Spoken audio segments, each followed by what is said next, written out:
Well, good morning, everybody. I hope that you are fully recovered from Thanksgiving meals as well as all the leftovers.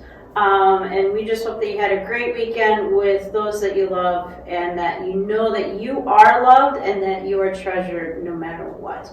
So here again, once again, with Pastor Carl. Now, you're going to explain to us more today about what a disciple is and how we can be followers of Jesus. Absolutely. I talked about the fact that we're part of the Lord's flock. I used that phrase, sheeple, and that we're very precious to God. But that ultimately we can only get our sustenance from our Lord. That's the ultimate sustenance. Mm-hmm. Everything else fails.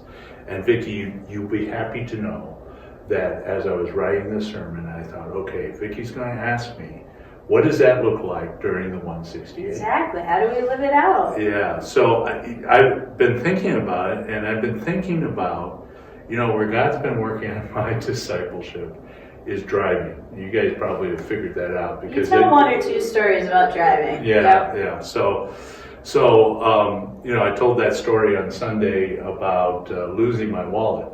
I'm going to tell you what happened the rest of the week, because God really has been working for me on driving and living as a disciple when I'm behind the wheel.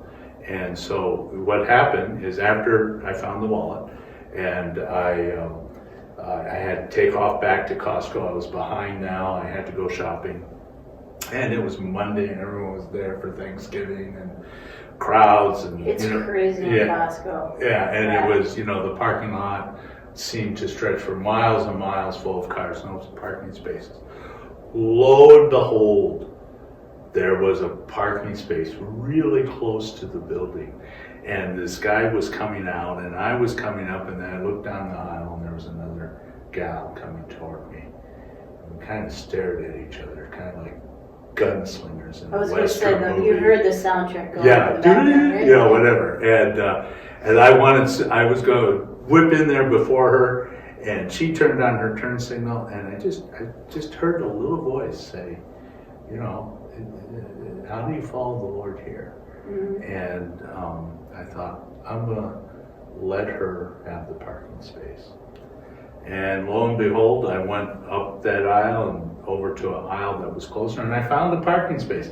Now, I'm not saying that God reserved that parking space for me. I'm not saying that, but this is what I do think God did, is He lifted my spirit, so that when I went into the Costco crowds and all the hubbub and everybody looking for what they wanted, I was able to walk through there with peace, and to be helpful and joy-filled and really kind of revel in it's mm-hmm. kind of like a party atmosphere, as long as you get out of the way of the carts. But, and that's what I'm talking about in developing that relationship. And remember what I said is, I didn't go a lot into believe, belong, bless, but that believe, belong, bless, and I really see this as a bless.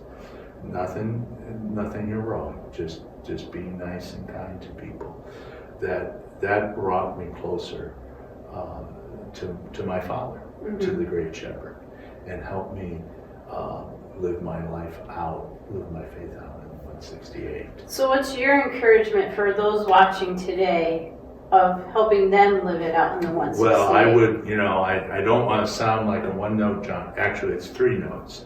But, that believe, belong, bless. Mm-hmm. Develop, what I said in the sermon, develop a rich worship and devotional life.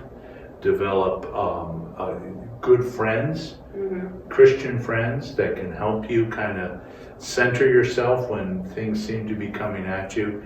And then look for ways in your daily life to bless others. And if you get a chance to give a reason for the hope that's within you, mm-hmm. then grab it with gusto.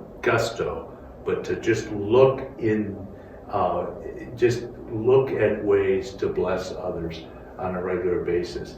And in that, you will see that sustenance. You will see that sustenance that's there all along. Because you're, as I said, you are precious to God, so precious, you know, and so it's there, but you will see it more and more in your daily life. Yeah, well, there you have it. You summed it up for me, everyone. So live the believe, belong, blessed life.